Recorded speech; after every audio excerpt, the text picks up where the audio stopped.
All right, kia ora, and welcome to Under the Hood.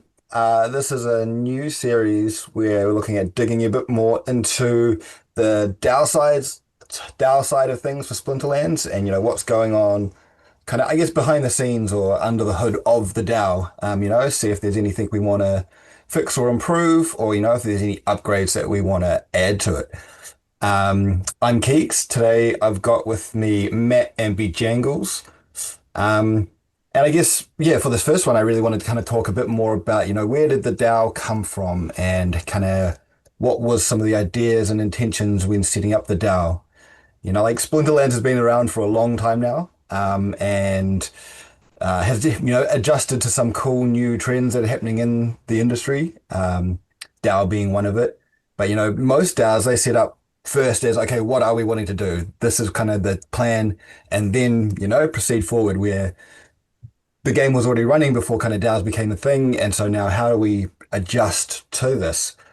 Um, and yeah, so I thought I would open up the floor to Matt to tell us a bit more about, how the DAO came about and, what were some of the initial intentions for it. Yeah, I mean, I guess you know, it, initially with Splinterlands, the whole idea was to have more than just player-owned assets, but really a player-owned game. Um, and I wasn't familiar. DAOs had, I guess, started. They existed by that time, although it was very, very early. So I didn't really know or understand a lot about them. And we were, focusing on just getting a product launched and everything like that. But so then as time went on, and we got to the point of launching the SPS token, that's when really it made sense to, start moving in that direction that I've always wanted to go in. It's like how can it be more than just owning assets, right? How can the players own more of the experience, have more say in everything that happens? And so that's where the DAO came from. And just over time, I think more and more things have been, moved over to being run and operated by the DAO. And also not only I think that that's great from a player perspective, having this like player owned and run game. Also from like the company perspective, it's been super helpful. Just I guess right now there's not as many potential legal and regulatory issues as there were under previous administrations in the United States. But you know, having our company essentially be a contract software developer that's hired by the DAO um, makes things a lot clearer and simpler for us. It makes our accounting and finances simpler. It makes what we're doing, our business model simpler, right? We don't want to be involved with launching and operating tokens. We don't want to be ones operating bridges, which could be seen as money transmission. Like we don't want to get involved in any of that. We just want to build a game. So this setup where this decentralized organization uh, does all that and then hires us to build the game works.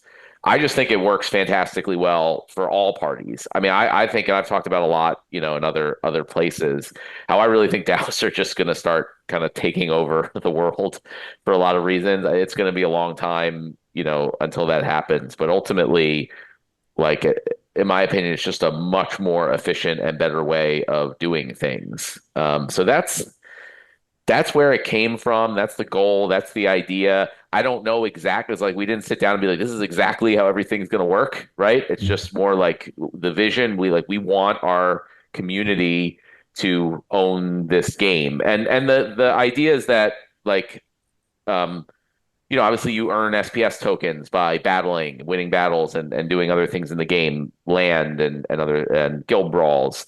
Um, so it's kind of a cool concept. Like the people who use the product most end up like building up this ownership of it. It would be like if you use Facebook all the time and have a big following there, you become a shareholder in Facebook. Obviously, they don't work like that, but that concept is really neat, and I think it's way better that the actual people who use the product and provide direct value to the product are the ones who, build ownership in the product rather than these separate like venture capitalists being the ones that just come in and own everything. So, obviously that can still happen with SPS. And if people want to spend money and just buy the token and be involved, I'm sure everyone would welcome that. But also just by being like a valuable member of the community, you can do that too, which is totally different. So the goal is just to keep moving in that direction. Mhm. Um, as much as possible and keep finding new ways to give the community, more say and control of the product as we go forward. Yeah, well, I'm also a big, believer in DAOs. I just when the community gets around and can manage and have input into what they're doing and the product and the gameplay, you can create some amazing outcomes, because so often there's Mhm. that disconnect between like the creators and the community, but this kind of helps bridge that gap as well, which is yeah, such a powerful tool. And I think we're still very I guess I feel like we're in our infancy when, we're still kind of trying to find our feet. I was on with Bjangles and Jimmy the other few weeks back talking about kind of some of my ideas about how we can kind of find our flow for the DAO. And yeah, and so part of that for me is, how can we have more of these conversations earlier for projects, like I guess I look at it for like opportunities and issues. And like, okay, we got one of these and now how do we work through it? And I feel like, we have such talented and really smart people in our community. And I guess it's trying to help give them platform and a way to help get those ideas out there and discuss them, there's a fair amount of discussions happening behind the scenes, which some people aren't privy to, unfortunately. But so I was trying to bring like how can we bring more of that forward and how can we bring more of even just some of that intel, like the why. I think we would have less tension in our community if people kind of understood, like, okay, why is this proposal like this? Like we're concerned about these things, so this is trying to how we're trying to mitigate that. Um, because a lot of DAOs, so they, how like we said before, the DAOs come first before the product. They usually have some kind of constitution or principles, that kind of thing to kind of help guide the where you're heading, right? So it's not necessarily about having like hard and fast, like we're going to do this, this, and this. It's more like kind of we want to go this direction. Let's try and make decisions that are kind of within the or in line with these things. Like I know that wasn't something that was really, or I don't, if it was, I'm not aware of it. But like, what if you were to do something like that now? What do you think some of those kind of principles or mindsets that the DAO should be like, trying to set? I think it's just a conversation I'm keen to have more and try build towards. And so, yeah, very curious to hear because I feel so many of the community have it already in their head. It'd be great to try and get it out and, find those shared ones that people really resonate. But yeah, do you have any? Yeah, I mean, so first, I don't mind or have any issue with potentially having some type of constitution document. Ultimately, also these are all just my opinions. The whole idea, though, Mhm. is that if the community wants something, I'm happy to give my opinion on it. But that ultimately it doesn't matter. In that it's I have the only control I have over it is the amount of SPS that I have staked to be able to vote one way or another, which is relatively small in the scheme of things. So, um, but I do think organization is good, clarity is good. Um, so I would be very much open to that if someone, like yourself, it sounds like you've thought about this a bit, if you wanted to throw out a draft or something and get the ball rolling. Um, or if right now you want to talk about some specific things, I can give my opinion on it. I haven't personally ever sat down and been like, oh, here's what I think a constitution for the DAO would look like. Yeah.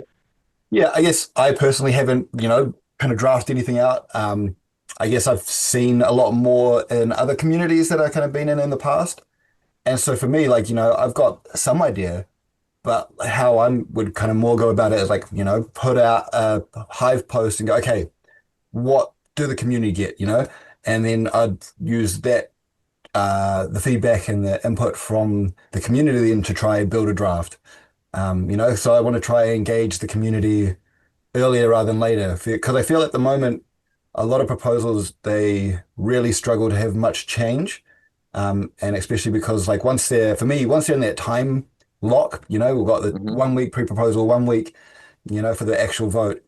It's very hard to actually make any suggestions and changes in there. And so I'd like to try like how can we highlight these earlier and have that feedback, where there's not the time pressure before we even put something out there. But yeah, I'm definitely keen to have some conversations with it. I'm keen to get more and more people's feedback on it. Yeah, hopefully I can do a post soon and start gathering some of that feedback and having more people on. It might be something that I ask most people when they come on for the next little while is there anything that you want? Um, I know, do Bjangles, do you have any that you would kind of think would be good to have or, you know, anything like that? I think the biggest thing that we seem to be missing, and you guys have both kind of alluded to some of this. I think the biggest pain point for most folks is transparency. I think the People's Guild has ran successfully a couple of proposals. We've ran unsuccessfully at least one proposal, but a lot of that stuff, to your point, Keegs, the conversations around what does this proposal look like? How is this proposal constructed? What is the proposed outcome of said proposal? A lot of that stuff is happening before it ever hits the shelves, so to speak. So by the time these proposals hit the pre-proposal phase, if you've done your homework and for lack of a better word, you're politicking, you're pretty much, that proposal is pretty much set in stone in terms of look and feel and outcome. So, one thing that I do think we would benefit from tremendously as a community, especially as we continue to grow our big push throughout the course of this year, and especially going into the waning months of 2025 is new players. And Matt, I recall distinctly hearing the expression of the DAO, the expression of how meaningful SPS is. It's kind of, I don't want to say evolved, but it's the explanation there has tightened up over the years as we have evolved and as we've moved closer to, yes, I agree the DAO is still in its infancy, but we have matured to the Mhm. nth degree since, I remember when it must have been right around Rift Watchers that the DAO voting officially Oh, opened yeah. up. And oh man, we were just jammed with proposals after proposals after proposals. And for the most part, I think we've outgrown, maybe there's a novelty that was tied to it. But the beauty of the DAO is that really tight feedback loop. And for the average player, like being able to, if I have a good idea, I'm an unknown community member, I'm brand new to Splinterlands, I'm attracted to the idea of me owning a piece of not just my assets, but a piece of the game and having a voice in the community that is, directly tied to my stake. That's a really powerful thing. And I would still I think you'd be hard pressed to find and put your finger on another game that is trying to achieve. It's a huge fucking vision for like, it's a massive undertaking, but it's so cool.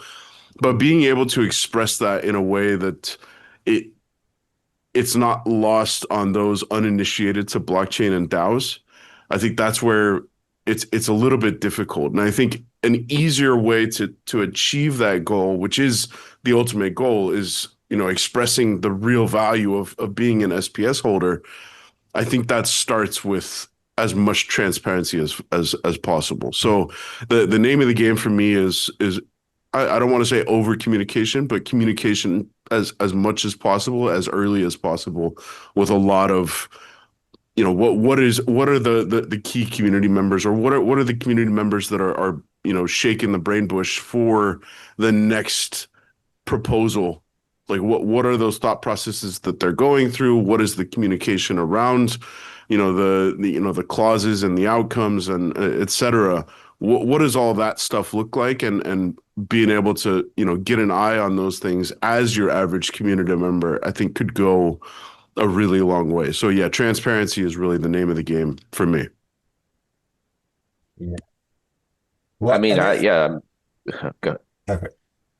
I mean, I agree. And, this is also not something like the company does, Mm, right? So if that's something you want and other people want, like, and that's fine for, a constitution or what, like, let's, you know, work together and figure out a process we, as a community would like to do for that. And, if there's anything that we can do to support it somehow, like show something within the site in the proposal section or whatever, that's not typically too hard. But yeah, I sort of put that back on you, like, okay, that sounds great. What do you suggest? Uh, Well, and that's why we're here.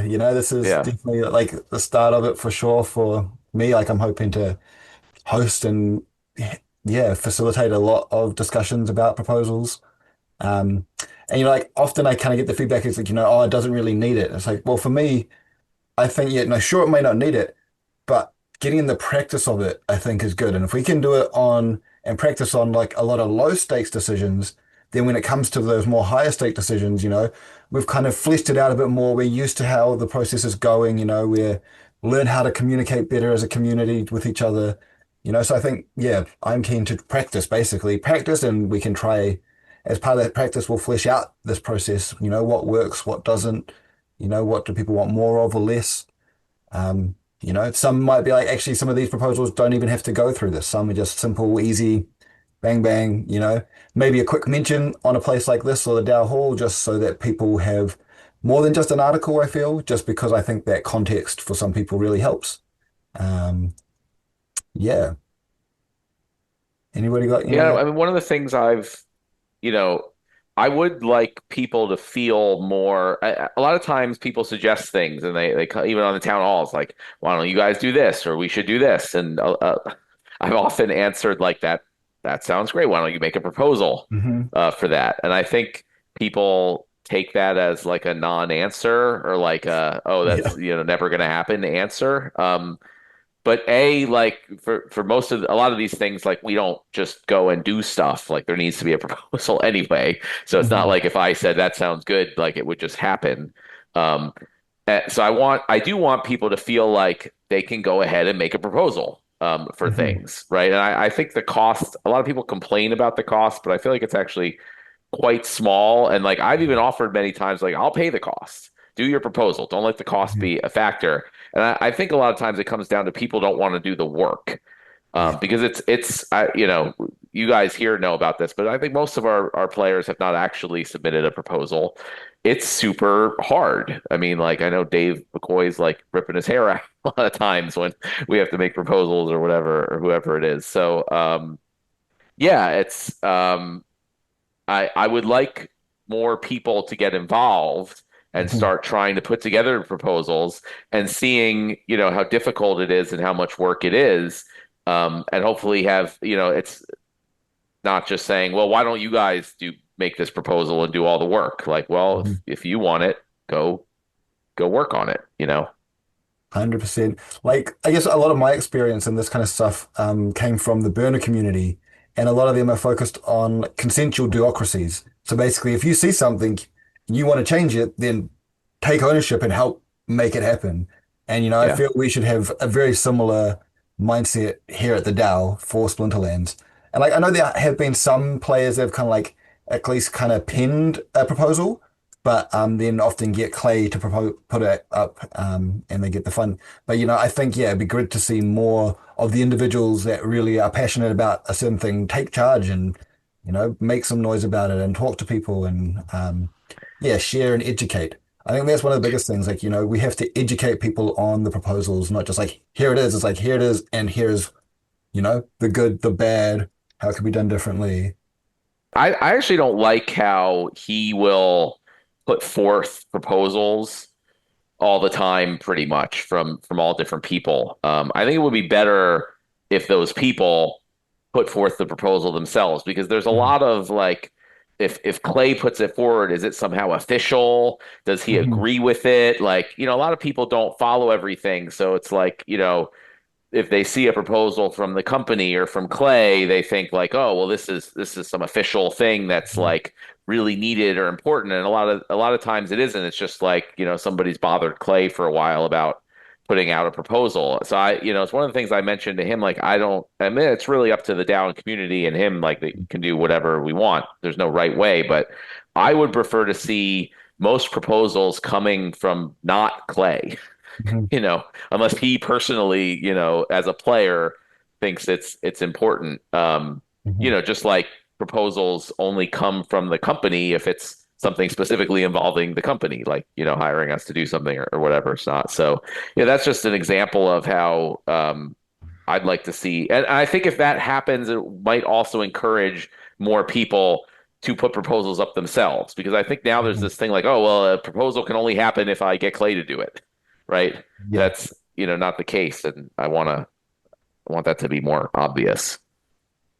Well, I think a couple things. So whenever Clay does put out the proposal, and I agree, the optics are sticky. If there is a proposal that is put out by the SPS DAO, all of a sudden it is, I don't want to say tainted, but it's surrounded by, there's kind of an unspoken expectation that, okay, well, the DAO clearly supports this, or at least believes that this is in the best interest of the DAO. And then but what I think most people aren't aware of is that actually that proposal, before it gets approved to be funded by the DAO, it goes to the foundation. So Matt Clark and Dave and Clay and myself, we see this thing, and ultimately we decide, is it actually worthwhile for the DAO to put this out? So, I mean, it does go through some checks and balances, but that's not to say it's not optically a little bit sticky. Are you talking about the Uh, ones that are like from Clayboyne's account? Not from Clay's account, from the SPS Okay. DAO account. Yeah, Yeah. No, that's I feel like there's been a bunch, maybe I'm going I crazy, th but there's been a bunch from Clay, like he will personally put out proposals on his account. yeah, Yeah, like we even have the like nothing to do with periodic those. BNB sales, like there's one active right now from Clayboyne's account. Ah, It's like uh, it's like all the recent, a bunch of the recent proposals. Like if you scroll down, it's like Clayboyne, Clayboyne, Clayboyne, Clayboyne, Clayboyne. Well, maybe And that's good feedback. Maybe we need a new account in game that is the SPS DAO. I mean, that we have a Hive account, so yeah, I mean there is the SBS DAO account. Although I guess that's a multi-sig account, so I don't know if that's just a big pain in the ass. Maybe that's why. Um, man, doing the treasury stuff, Matt, man, trying to get multi-sig on Hive is, yeah, oh no, I boy, know. that's fun. That's not one, unfortunately, I have any control over, really. But Well, yeah, Kev's office is like right down the road from me, so maybe I'll just go knock on his door and say, "Hey, man, well, but what he's can we also do?" only building the tools. I mean, so we still have to deal with the limitations of the blockchain itself. And I Right. know there's been discussions with some of the Hive core developers about that. I don't know where that's led, but there's only so much he can do also. And I think he's done a lot, to be frank, because it was almost, I don't think before the SPS DAO, like no one was ever doing this on Hive. I mean, it was like a big feature on Hive that like there was no tooling for it. You just like, unless you were a developer and could literally code it yourself, like you couldn't do any of this stuff. So we've, You like mean a lot of things. multi-sig in general?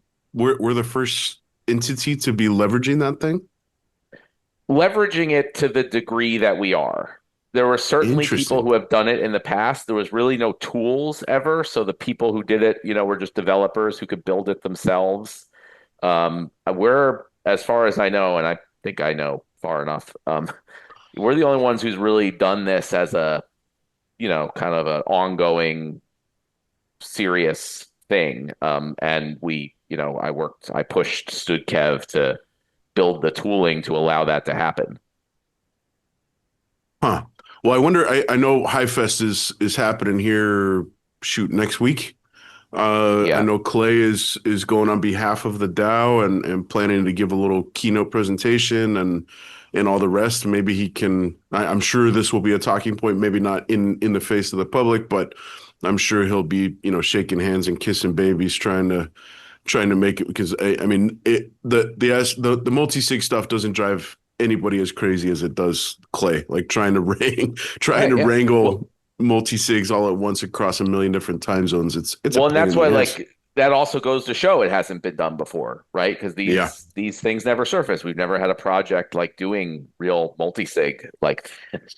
So, you don't surface the issues. But yeah, right. I don't know. I mean, personally, it sounds like that's good that at least, it goes through the that group for funding proposals. But I think that's something to look at too, if that even makes sense.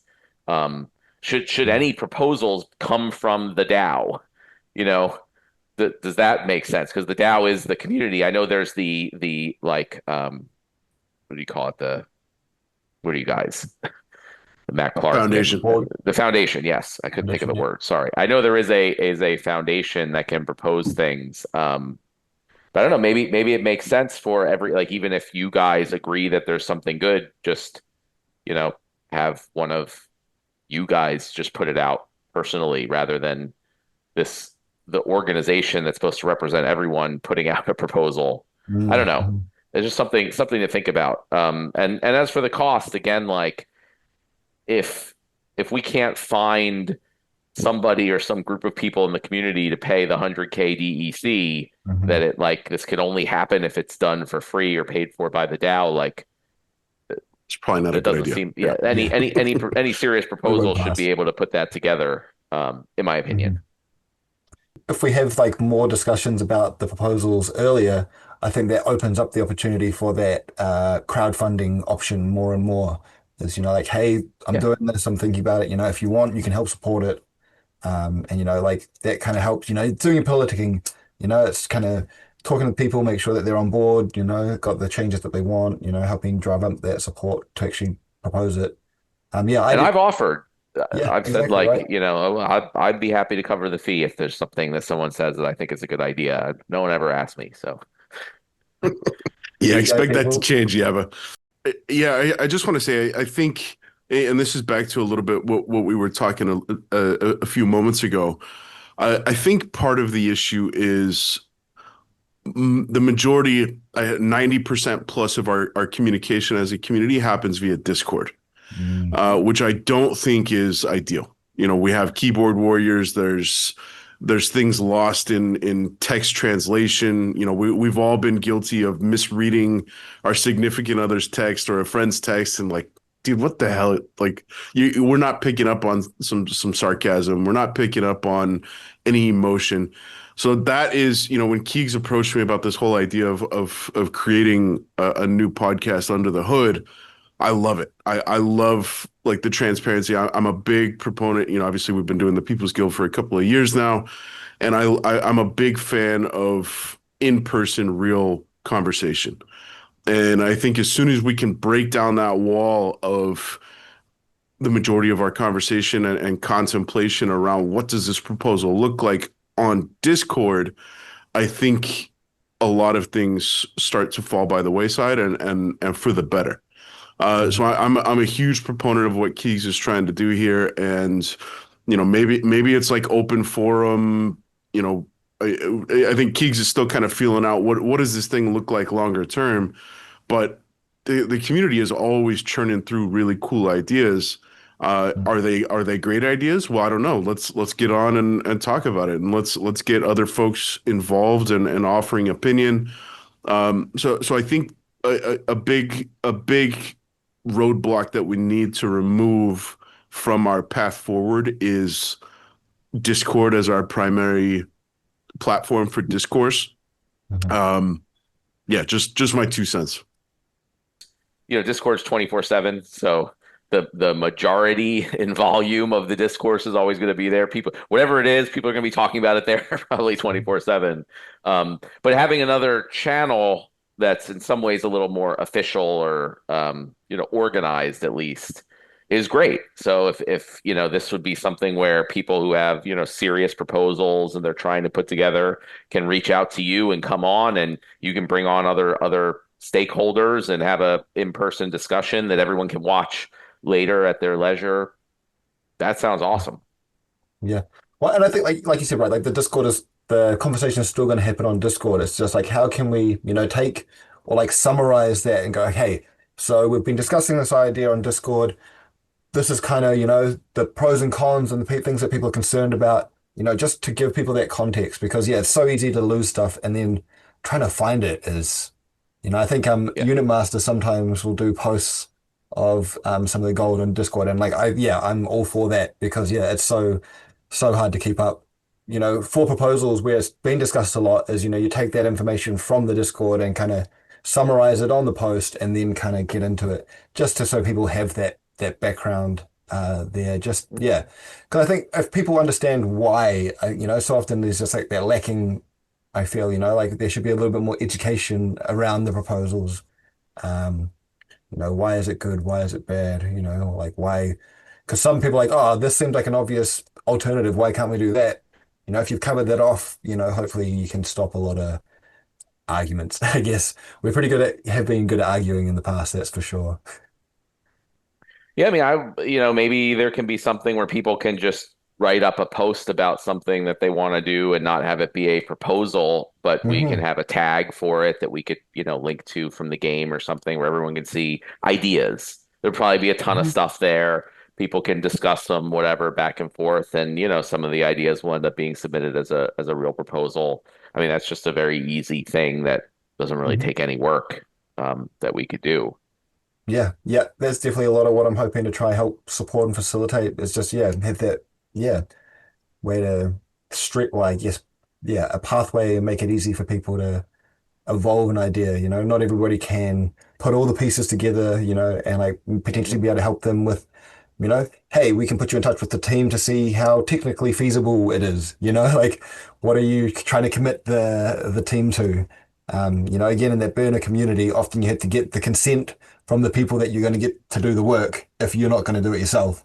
So, that I think is a key, key Yeah, so function. proposal guidelines you're talking about effectively. I mean, that would be good too. I don't know. I don't think necessarily there's anything like that, but like we could again put that together, working with the Mhm. community, and then throw that up on the website. Um, I guess there's a link to learn about the proposal process, but it's just a small post from a while ago by Clay, but we can have more clear, not necessarily like you have to do this. Obviously, anyone can put a proposal for anything if they want to pay the fee, but like if you want to have a better chance of actually getting it approved, like here's people you should talk to. You shouldn't propose to build something in the site without talking to Dave McCoy, and see if it's possible, what the cost would be, talk to a bunch of the larger stakeholder, yeah, et cetera. Like make sure here's XYZ things you need to think through. Um, yeah, that might be a good little thing to do is just like proposal best practices Yeah. also. Yeah, proposals, templates, all that kind of stuff. How can we support people to have, a good experience throughout the proposal process that they want to do Hmm. it and hopefully, have some good changes for our ecosystem. Um, What yeah. what do you guys think about, so we've seen a number of proposals. It's very difficult. So I think the cost is one of the prohibitive factors that folks kind of shy away from. Um, and I think that's directly related to my second point, which is it's very difficult for some folks to not take a failed proposal personally. Mm. And the margin of failure is directly correlated to how personal it is. It should be object, that's a very we're dipping into human psychology and like EQ and like it's a whole nother can of worms and arguably the more difficult to manage. uh I don't know what the right answer there is, but we put forth the Nidhogger proposal, for example, and we failed. I yes, I think that proposal should have passed. Yes, I think Nidhogger should have gotten an upgrade. But I'm not going to take it personally. I'm going to, keep trudging and try and in other ways to contribute to the ecosystem and bettering the community and offering insights for the game. Not everybody is able to like shrug that off. We've seen a couple of proposals that have failed absolutely miserably, like 20-25% pass rate, and that was the first and last proposal these folks ever put out. And clearly it was, I've seen comments in Discord made to the same effect that, why would I put forth the DEC if my proposal is just going to get shat on? And that's verbatim, that's the exact verbiage that was shared. And that there is personal sentiment, emotion tied into that comment. Like I put out my idea, nobody liked it, and now I'm going to go eat worms. You know what I mean? Like, how is there a different? I don't know how to conquer that. I would like for folks not to take things personally because ultimately it is a DAO. Like everybody's got their own voice, their own opinion. Maybe that's a product of international politics and the way things have been going, in your own respective countries. But is there a way to mitigate some of that subjective feeling to my proposal passing or failing? Do you guys have any experience with that, or have you put any thought to? I mean, do we just tell people to put on their big boy pants? It's nothing personal. Like, what's the answer there? Well, for me, I reckon is if we have these earlier conversations about it, you'll learn sooner rather than later, is this something that people are going to get behind or not? And or what needs to change for people to get behind it? And that avoids that big those big downvotes. If it gets to you go through this and you go, actually, there's not heaps of support. I'm not too sure it's going to get there yet. Either keep working on it, or we park it for now. And that can also be part of the kind of later stages before pre-proposal could be putting up a poll. It's like, hey, do you like this? It saves that fee, so there's less of that feels bad. Yeah, I think that, especially if there's a way that for those earlier conversations to reach the wider community, then I think that'll help with that a bit. I think, yeah, it all comes down really, I think, to expectations and, understanding the process. I Mhm. mean, really, for a good proposal, you should know that it's probably going to pass before you even submit Mhm. it and pay the fee, right? And I think a lot of that comes down to the stuff that we talked about, which are good ideas. I've also just noted them down um, for myself, but um, I think if, we have some clear suggestions or guidelines and best practices for it's like, okay, you have an idea for a proposal. Don't just go spend 100K DEC and throw a post out there, right? Here's a whole list of things you should probably do in the process of making a proposal. You should talk to the team if there's development work required. You should definitely talk to Clay. You should come on with Keeegs and Bjangles and just talk about it. You should probably reach out if you get to a certain point where it seems like there's support. You should ask the big whales what they think. And so there's not big surprise, big downvotes, right? You should know. Like if I'm putting a proposal out, I want to know what Vogtis and Brave Tofu think, right? And if they have thoughts and ideas, I want to put that into the proposal. I'm not just going to waste my time and DEC throwing it out there. And I kind of agree with what we were talking about earlier. Like people just don't know that, right? It doesn't say that anywhere. If you haven't done a bunch of proposals, like you don't know. So I really like the idea of like on the website where it says create a proposal, like it should have all that information. And I think if people have the right expectations going in, um, they won't feel shat upon. Yeah, expectations are a dangerous thing. So I think, try to have as little as possible. You're very rarely disappointed and often pleasantly surprised. Yeah, I mean, I also say like if I've gotten proposals shot down, which has happened, then everyone's gonna probably have proposals shot down, right? Um, like, expect people to be against your idea. It's a surprising thing for most people because a lot of people have it in their mind like, oh man, if we just do this thing, all of a sudden the game's going to be totally better. And like a lot of people in their community are going to think actually that's going to destroy the whole game and we should do the opposite. Like I run into that every day. I think even just internally in the company. So that's yeah, it's expectations. Like Mhm. not everyone is going to think like you. Yeah. Well, and I think this is a perfect time to look under a different panel. Is, kind of similar, like maybe the intention was set, but it didn't really come through. But, in previous sets before the DAO was kind of paying for the sets, the company used to keep a percentage of the packs back. And you guys use them in all sorts of ways, different incentives for sales. Chaos Legion and a few of them used to be in the rewards chests.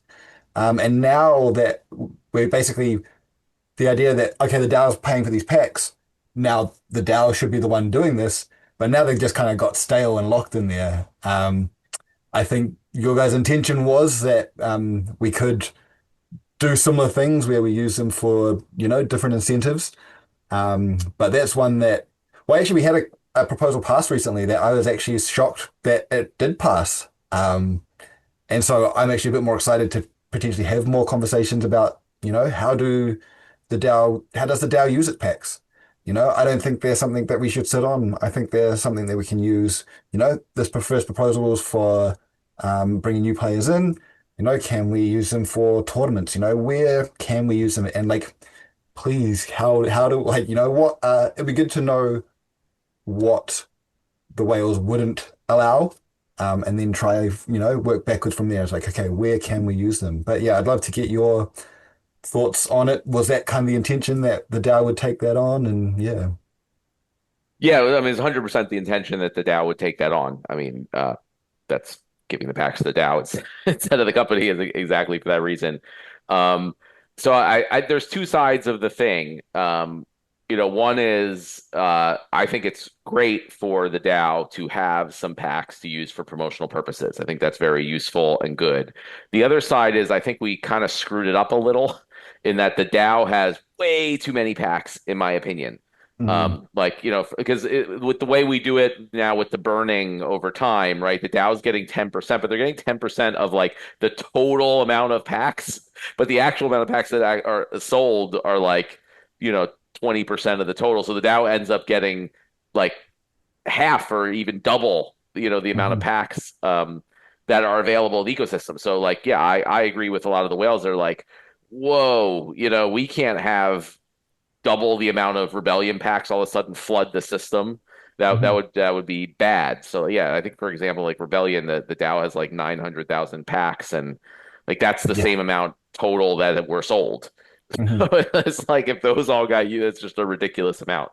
Um, so I think it makes sense.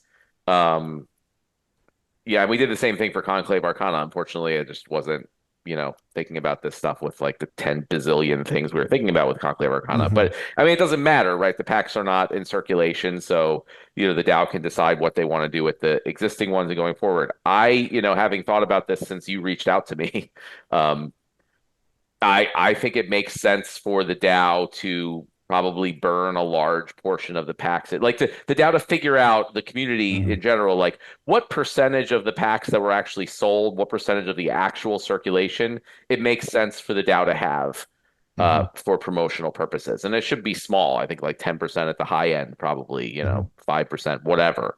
Do you Um, remember what it was for previous sets? Like how much the company kept back? I mean, it's something we can find No, out. it wasn't. I mean, we didn't pick a number. Yeah. We would just actually just buy the packs from ourselves. We would just transfer the money to ourselves. So they would just come out of this whatever supply was remaining. Hmm.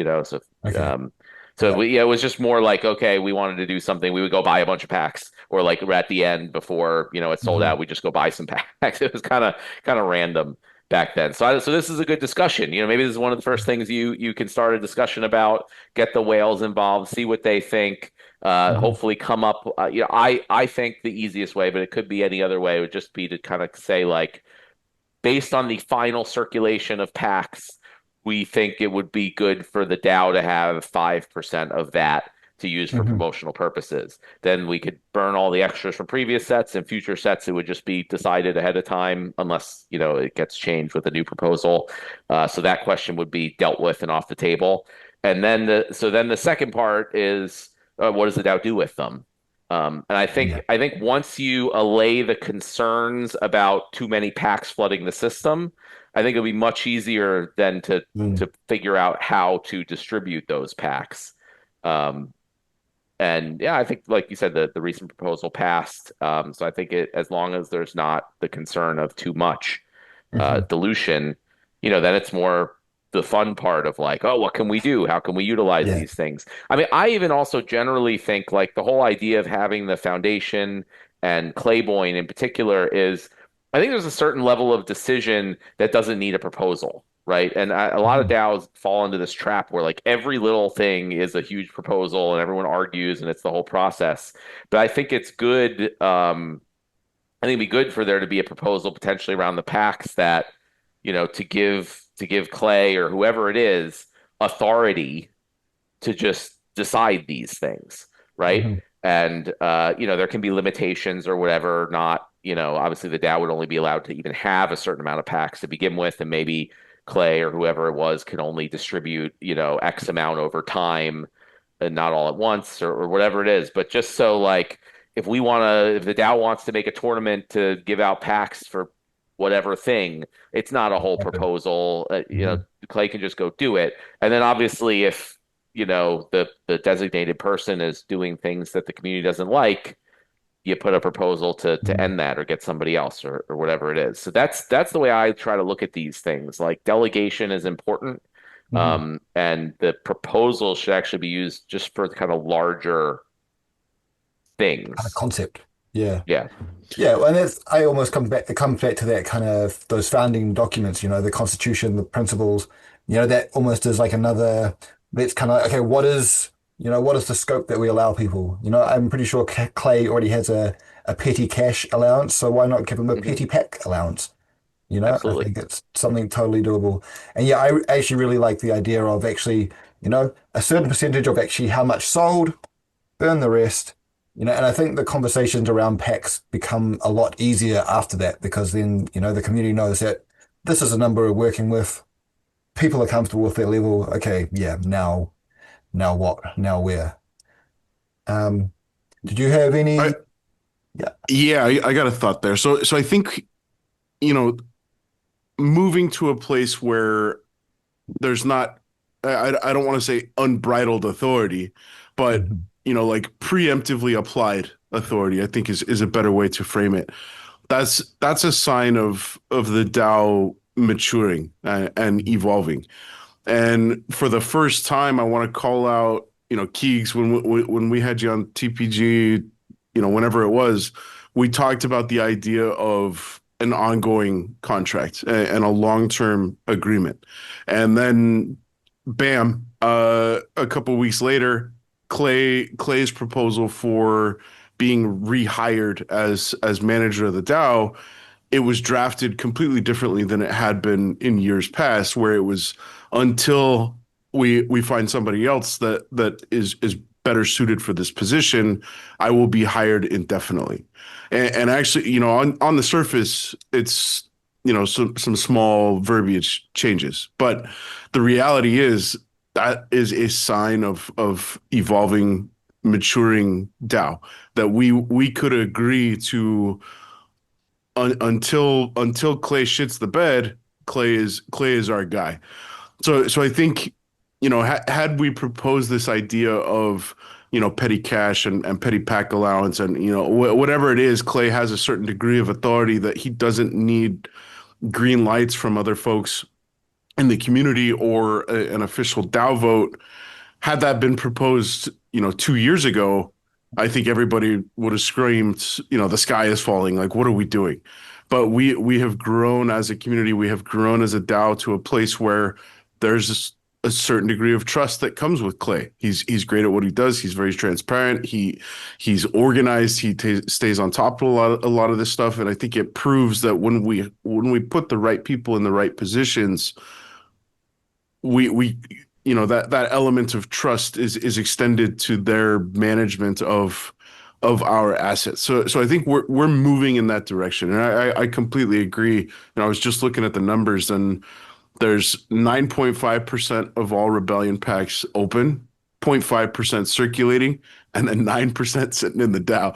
So if the DAO opened the floodgates, we're literally doubling the circulating supply of these cards, and that is probably scary to a lot of rebellion holders, and justifiably so. Whereas if that was closer to 1% of all rebellion packs, which would equate to about 10% of what's open right now, I think folks would generally be more comfortable with, we can let Clay be a little bit not fast and loose, but faster and looser with his allowance of asset management for promotional purposes. Well, And and for like, Conclave Arcana, I just want to throw out, I actually, once we started having this discussion recently, I think it would be beneficial to address that quickly, because of the way that the jackpot prizes, the cards work. All the packs that are sitting in the DAO account are essentially like make it harder for players who are opening packs to get the mm, arcane cards. oh yeah, yeah. So, assuming that we want the DAO to hold far less, which I think we do, or I do at least, Hmm. the sooner we do that, the more it'll be, potentially incentivizing people to buy and open more packs because you'll have a higher chance of getting the cards. And if we let that go all the way toward the end, you know, people are the whole idea was like at the end it's going to be super exciting because, Only net whatever packs. cards are left, you have a higher and higher and higher chance of getting them. Hmm. But if the Dow's sitting on double the amount of packs, then your chances are going to be halved. So that's when I think would behoove us to actually address sooner rather than later. Yeah. If we didn't do anything and the set sold out and then we like did the vote on like how much we want to keep and burned, would that increase those chances? So like it's a backstop, but it's yeah, maybe we'd have to be a bit more proactive on it. Yeah, I mean, it just looks at how many cards are there in that bucket, in the Hmm. prize bucket, and then how many unopened packs are there, right? Right. And that's Yep. your chances of getting it. If there's one card in there and there's 10 packs, you have a 1 in 10 chance of getting it. Hmm. So if you wait till the very end, then everyone's going to have lower chances of getting it as they open their That whole packs. time. And then as soon as that burn happens, Hmm. every pack open is all of a sudden going to have, a much higher chance, which I think would be a very bad experience. So Yeah. right now, if we burn the packs, it's not gonna make that big of a difference because there's still so many outstanding, Hmm. that have the potential to be sold that are included. So I think it would make sense to do that before it has a big impact. So people who open packs just before a big burn are not, pissed off that they had lower chances. Well, and that might incentivize people to buy more packs if the DAO's buying it and yeah. Absolutely. I wonder if a solution to it is, maybe instead of just the fixed amount or whatever going to the DAO each day, maybe a percentage of sales goes to the DAO and then the rest are burned as a way forward. But also like Yep. talking on petty packs, and giving trust, we could potentially, for example, one might be like, we'll give 10% of whatever amount that we decide to release to somebody like Tails who's working with the all the streamers, and then he could have a petty pack allowance to give out to different streamers, or other assets. I think it's not just Clay that we could empower um, for that Yeah, kind I'd of say it thing. might be easier to empower somebody like Clay, and then he Hmm. would have the discretion to be able to say, okay, I'm going to give this amount to Tails or this, Hmm. whatever. Yeah, It's just the more things you do, the more complicated it gets. Whereas you just pick one person, say these are the true. packs, go Yeah, figure it out. Might be easier. nice. Yeah, and I guess I was keen to kind of, Jangles kind of sent us here quite nicely is talk a bit more about the ongoing contracts. Yeah, I was stoked to see Clay's one. It makes sense, right? Like it's all it takes is a proposal to stop it, and it just means that we don't have to have a regular proposal basically saying the same thing or making, and it might be semi-regularly we get a proposal to come and adjust it, which is fine. But ideally long term, I would love to see, one kind of ongoing contract between the DAO and the company for set development, and that, it'll be whatever agreement, however much DC or percentage or swap or whatever, but, it'll be like, okay, we want a full set, we want a reward set, we want a mini set, promos, and just have it all in one big one.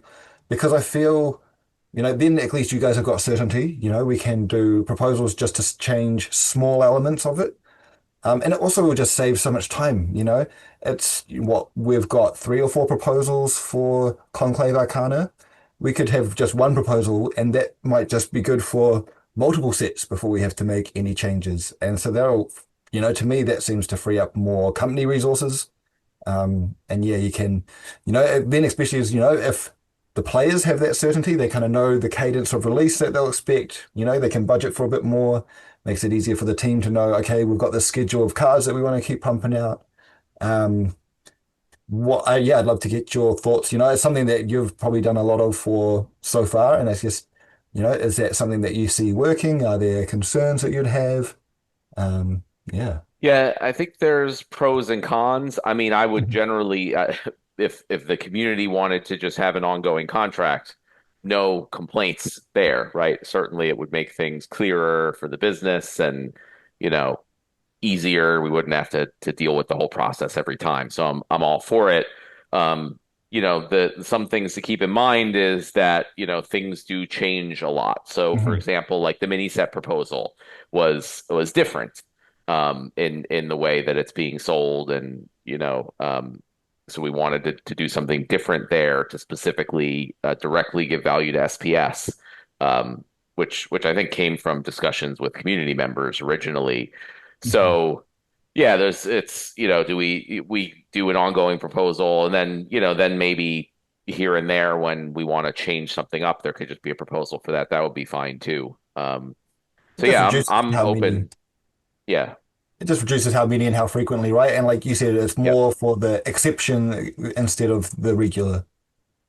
Yeah, I don't know. It'd be worth a try, but it's really, really hard to, kind of plan for the future in this type of business and industry. Hmm. Um, you know, it's really hard to say right now, like when is the next major set going to be released? Like there's just so many factors that go into that like I don't really know. I mean, honestly, like typically we release them when it makes sense to. Right? We're like, okay, well, it takes us this long to do it. We're at this point in our, development cycle where we, or we need funds, like whatever it is. I don't know. So, Hmm. I'm very open to trying it. I think it would be helpful in a lot of ways. But in the back of my mind, I also don't know. But if things don't work out and we end up, we end up doing an ongoing proposal and we end up just needing proposals to change everything all the time, then, you know, then we just end it, I guess. So it Well, one of wouldn't it them might wouldn't be be like, hurt trying. yeah, like the way I see it going is like, hey, okay, it's not working. This proposal is to cancel the ongoing one, Yep. and and it might be two proposals, it might be one to cancel, one to set up the new way for whatever going forward. Hmm. Um, Yeah, I think, it's easy enough, right? Like nothing set, well, some things are set in stone, not much is, and all it takes is a proposal to change it. I feel so often Yep. people feel that the any proposal is like final and nothing's going to change. We're getting pretty good at adapting and adjusting as needed. Yeah. I mean, the only way it doesn't change is if, we don't have a super majority of stakeholders who want to Mhm. change it. Um, so yeah, I don't like I agree with you that a lot of people just think like if it's passes, it's final and that's how it's going to be for the rest of our lives. Um, Mhm. but yeah, and I think we should encourage, flexibility and updates and changes. So yeah, I mean, like I said, I was, just offering some devil's advocate a little bit, but in general, I think it would be good to, as much as possible, try and define release schedules for sets. Mhm. And it would be very helpful for the company to have that planned out through the future and agreed to by the DAO. And then if stuff happens, we We just alter, potentially cancel it. Yeah. Well, I think like because for me, one of the things that I see is, we have peaks. We have a few peaks where it's like, okay, there's a new set coming up, all the money is spent at once, and then it kind of dwindles off, and then maybe a mini set or the Hall of Legends, and then it kind of drops off. And so, I think if we've got maybe a shorter and more regular cycle, maybe we can try like level it out a little bit. But I think, yeah, it will definitely be, and I got a few ideas around how that can be done, like potentially some kind of like tournament series where basically the entry goes to buying packs. So we're kind of regularly building out that. And I think if we've got something like that, then maybe people might not spend as much upfront. And they go, okay, I'll buy a little bit now, but my plan is to slowly play these events, slowly get more packs, maybe have some bigger wins and slowly build Hmm. up my deck. And that might help stabilize a little bit. Yeah. Yeah, I'm surprised actually people don't take more advantage of that. Like I sort of trade DEC on those cycles because it's like to me it's very obvious that this always happens. Yeah. We release a set, it spikes, then over time it slowly trails back down, and then the same thing happens again. Mhm. So if you just have like a reasonable time frame on it, like you can just keep buying DEC at like 60 cents on the dollar and selling it like 90 to 100 cents on the dollar 6 months later. So I've actually been buying a bunch of DEC recently, although I did Mhm. I did spend a bunch of it on black foil cards, but I plan to hold some of it because I Yeah. have a feeling it's just going to go up again when the Yeah. next I set's released. recently bought some Roonies, and so that freed up some DC from land. And I've tried to make sure most of that's gone back and stayed into land, waiting for, Hmm. maybe the mini set, maybe the next main set. Yeah, I'm very interested to see how the mini set performs, especially now that we're going to need to stake more SPS for our draw chances. I think it's going Hmm. to be harder and harder to pry some of that SPS out of some people's hands for Well, and sure. that'll be for the reward cards actually, so that'll be even before Mm, the mini set. Um, yeah. But that's going to be ongoing though, right? It's not like oh a yeah, but I'm snapshot. saying that's not a mini set thing actually. That's going to be soon, Mm, hopefully within the next month. yeah, but it affects it for sure. Um, what was I gonna? Yeah. Um, I think that's most of what I wanted to chat about. Is there anything you guys wanted to say, add, questions, ideas? I mean, I could talk about all sorts of different things. So I was typically going on your direction on what Right. type of Yeah. things you wanted to talk about. Maybe I it think might we be an covered excuse. the DAO topics that I was thinking of at least. Great. Yeah, I mean, I will add that I love the idea of the long-term contract. I don't know what that would look like, but I think the sense of security that would come to the company with, hey, we've got a guaranteed 18-month secure revenue stream from the DAO. Maybe it's 5 million DEC or $5 million worth of DEC over the course of 18 months. That includes a core set, a mini set, reward card development, conflict card development, tournament maintenance, and maybe one or two other like gameplay specific related things.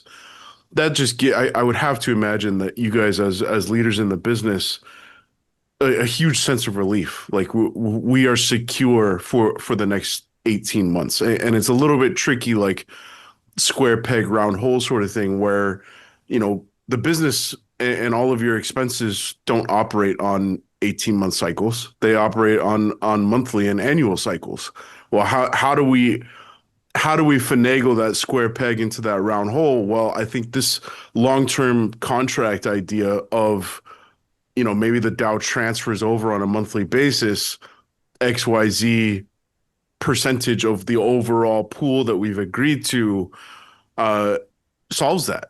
And for a long time, conflict cards, I think, are a great example. We aren't paying additional for the development of the conflict cards. We aren't paying, and reward cards as well. We aren't paying additional for the development of these reward cards. Meanwhile, the team is paying the expenses to develop these things.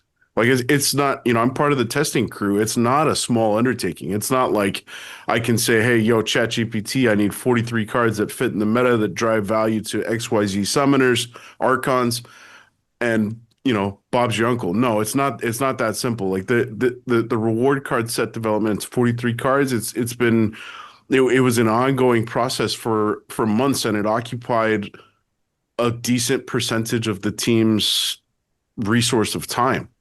But the team isn't seeing revenue as for developing these things. So I think there could be and should be, I think, a bigger expectation of funds from the DAO for the team to cover the development of these things. Um, and as a community member, I want to rest assured knowing that the team has the necessary budget to continue to develop these things. So I think there are a lot of advantages. I don't know if it's a huge shift from our MO. Our status quo has been everything is very a la carte. Like, okay, we got Hall of Legends. Let's secure the funding to develop, 12 cards. Okay, we've got Conclave Arcana coming out. Let's secure the funds, and here's the very quid pro quo transaction for CA. Whereas I think we have the opportunity, and back to what we were talking about earlier, I think the DAO has matured, the community has matured to a point where we can actually embrace this sort of long-term, it's a symbiotic relationship. Like we need to be mutually beneficial in this stuff. And I think the long-term 18-month contract, I think gets us a long way towards that sense of relief that I think is absolutely necessary, that development will go on, the community will continue. So yeah, I don't know where I'm going or what the talking points are out of this thing, but I do think this is the new now that we need to embrace. We've just passed the proposal for the mini set, so now is probably the right time to start discussing. Maybe the core set is a year from now. Maybe the core set is sometime late Q4 next year. I would guess somewhere in that realm of time is appropriate. That would be 18 months from the time ish, 18 months ish time beyond the release of CA. Um, we need to be discussing this stuff now. And I think, we've proven time and time again, this community is very reactionary, for better or worse. Mm. We wait until the last minute, hence the swings in DEC, hence the swings in card prices. We wait until there's an announcement of the new survival mode that all of a sudden gives value to wild cards, and then there's a flurry of huge market reactionary pricing on your Lux Vegas that gets you access to all XYZ splinters. Uh, we need to get away from that. I look forward to the day where we can, both community and company, can get that sense of relief of our next 18 months is secure. We know what we're doing. We can plan accordingly. Yeah, so I think the advantages far outweigh the disadvantages. I just, for as much as I have credited the community for evolving and maturing, this is a huge step forward, I think. And I hope we're ready for it. I think it's the natural evolution where we need to go from here. Mhm. And we'll learn Yeah, along the way. I'd be happy to support that and work with you guys to put that together and go through the whole proposal process we just discussed earlier to Yeah. make it happen. From some of the things you said, I mean, yeah, it's not just like, oh, we also do reward card sets. I mean, we also run the site every day. You know what I Mhm. mean? So there's a lot of cost in that. There's the server cost every month. There's the people that we need to fix the bugs and do the quality of life updates and stay on top of things. So yeah, we obviously have um, and for anyone that doesn't know, like at this point, all of our revenue comes from the DAO, for the most part, one way or another, Mhm. which is awesome. Like I really like that, right? Um, Part of the dream, uh, right? yeah, it's scary to a lot of people, even like internally, that this whole concept. But I'm like, this is what we're here for. So yeah, maybe it doesn't work out. I don't know, but like this is what we're trying to do. So we either make it work or we fail trying. But so far, I think it's been great, and that's but we factor that stuff in with the pricing. Like it doesn't take, roughly $1 million, the amount of DEC we asked to build a mini set, right? So we factor in that it's more than just building the mini set, right? And we the same thing with Conclave Arcana, and that one was we also got from the DAO, but 50% of the pack sales, so it wasn't just the upfront payment. So Mm. it doesn't cost that much to build just Conclave Arcana, even including the conflicts and whatever. But it's everything else that goes into it. So we don't just Mm. build it and then we're done. We have to operate the site. There's going to be bugs, there's going to be problems, there's going to be updates, there's going to be people. So that's one of the biggest things that I have been doing, since I took over as CEO. It's like we have to manage this stuff properly because, like, Mm. after the craziness of 2021 and 2022, it was just like we had tons of money, um, and there was no thought about this. It was just like spend and grow and do projects left and right and all this stuff. So now it's how do we plan out? Like, that's why I literally have plans like for internally and for our board. Like I do annual plans, but it's how much can we reduce our expenses? What are the overall expenses going to be for the next year? Mhm. What are the sources of income, right? When are they going to happen? It's not, and it's also like we don't pay our expenses in DEC tokens, unfortunately. So just because the DAO gives us a whole bunch of DEC tokens doesn't mean we can actually pay our bills. Mhm. So it's the rates of people using credits to buy things on the market, for example. That's how we effectively convert DEC into dollars or other cryptos. So sometimes that doesn't happen that much, and so there's a lot of cash flow management and all this stuff. But Mm. I'm very happy that we've gotten it to what I think is a very stable position. Um, the expenses are at a much, much more manageable level. We're on track for my target plan for the current year so far. Looking to potentially even go a little bit above the expected targets. But it's a fine line because we don't have a ton of like backup or runway, right? So if Mhm. things go awry, um, it's not like we have millions of dollars in the bank to get us through things. So it's managing that. So yeah, I guess a lot of people, I would say pretty much everyone, doesn't know how much we work, like, especially Dave and I, like behind the scenes Mm. to just manage all this stuff. All that being said, that yes, just some type of 18-month contract from the DAO, even if it's just in DEC, it helps, right? We don't have Mhm. to worry like, oh, if this mini set proposal didn't happen, like what are we gonna do? Um, we pretty much, the company pretty much ran out of DEC. I burned some SPS to get DEC that people were Mhm. like, oh, what's going on? The company's burning SPS. I was like, yeah, well, it was still another week till the proposal goes through and we literally ran out of DEC.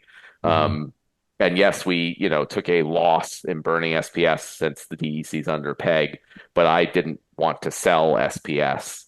Um, Mhm. so I thought it would be sort of like it was enough for us and it helps out by burning more DEC. So I thought that was a good opportunity. But yeah, so I would be very supportive of a more, streamlined ongoing proposal for those reasons. Yeah, well, I'm almost wondering, it almost seems like there might be two, there might be one that is like, okay, this proposal is to cover server costs, that kind of base, and then there might be a separate one, this is for set development. Because in the future, the DAO might pay for all the server costs, Hmm. I think that's kind of probably the long-term goal is to, but I think for practicality as well, and at the moment, it makes sense to stick with the company for sure. Yeah, and I also like I'm all for this stuff, but at the end of the day, like, is it the DAO that covers the server costs? Is it not? Like, it's really the same thing because, like I said, all our Mhm. revenue is coming from the DAO. So one way or another, the DAO is covering the server costs. So it's Right. really just how it's structured. Mhm. And yeah, it would be easier for us if there was just a monthly amount that we all agreed upon, and it could come with like, okay, well, here's the monthly amount we're going to pay you to run things, and then it also, we the DAO requires that the company release X, Y, and Z sets. Mhm. And things. So however, it would be great to try to structure that better. But at the end of the day, it's what's been happening. Mhm. The DAO, all the funds, everything. It's just such a cool concept that I really struggle to explain to people, even within our own community. And there's still the people like, oh, you guys are doing a money grab and this stuff. I'm like, we don't get any of the money, zero of it. Like it all goes to the DAO, and we only get money because the DAO has agreed to give some of it to us. So like there is like it is so it's just clear to me that so many people don't get that and how Mhm. cool that concept is. Like I don't know any other thing that works like that at all anywhere, even in crypto. Yeah. Um, Well, so maybe we have to do some more education. Maybe part yeah. of what this is like, let's educate people. How does this ecosystem work? How does it interact? Maybe do some of those whiteboard videos. Player spends money, money goes to DAO. Oh, here's the agreement, 50%. And I think there's a lot of stuff we can do. And I've talked about this stuff here and there with our creative team. Like even stuff like, now that we have the card pack shop in the Mhm. game used to just be the current set of cards and that was it. Right. But now you can go in and I can buy it lists, alpha packs in there, right? Um, and I don't know, I want to see. Yeah, I mean, there's a little bit of information, but I think like we can be clearer that if I like go and I want to buy an alpha pack right now, like I'm Mhm. buying it from a player that's listing it for sale. But from the UI perspective, it's as easy as buying a Conclave Arcana pack, right? Just click a button, it spends the amount of Um, tokens. But just so within the website is the best way to get the message across. So just making sure, like something when they buy a Conclave Arcana pack or buy anything, just have a thing that like says where the money went. You mhm. know, I don't know. So it like just like bang you over the head with it. Like every time you're clicking and spending something in the game, it's like this money's going to you. You're an SPS holder. You know, Yeah. here's the DAO holdings. Congratulations, you've bought things from yourself. I don't know. Um, yeah, so there's a lot of communication there. I think we can work on. What? I And mean like that the that sounds vouchers and so things. silly, but I think that would be so effective.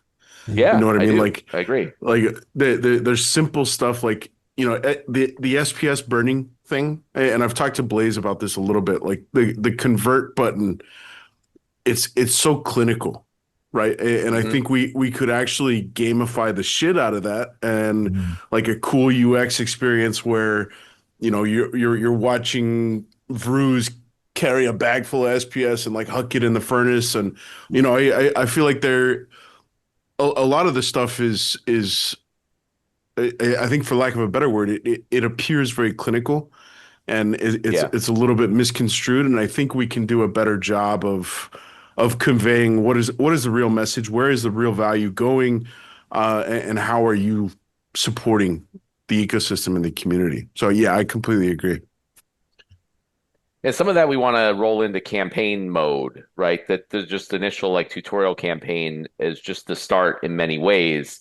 Like we want campaigns where, people buy stuff potentially and it shows in a fun gamified way, like, where are these funds going?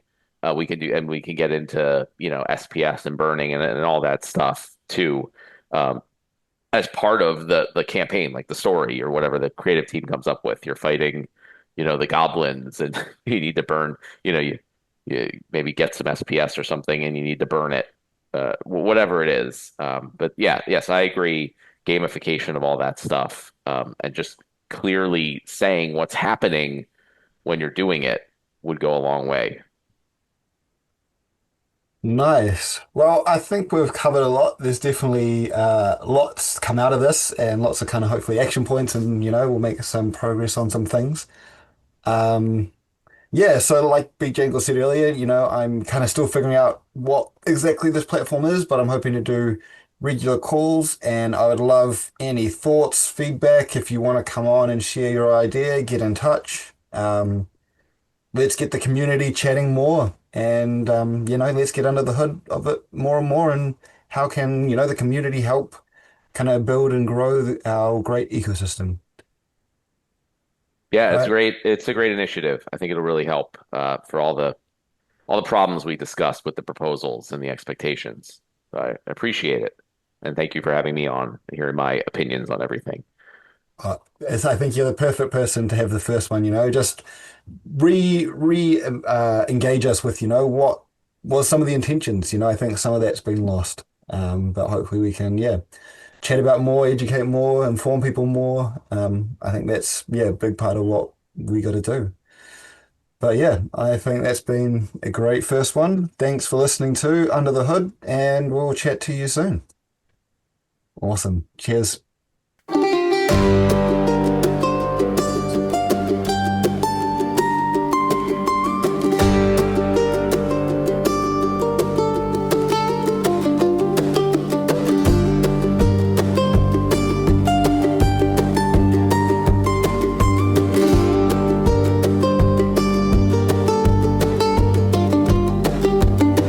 Dusty trails and a deck in hand. Out here we build on shifting sand. Each card's a seed in the great unknown. A wild frontier we claim our own. Frontier horizons, the future's wide. Every match a story, every win a pride. New starts, new fights under endless skies. Frontier horizons,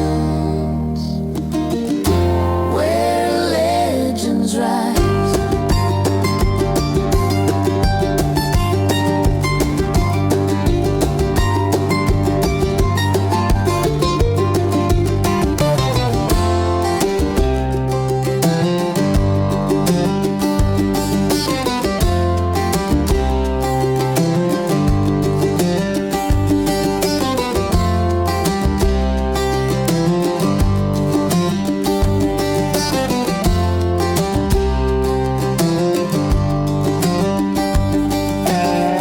We shuffle dreams with a steady grip through stormy draws and lucky flips.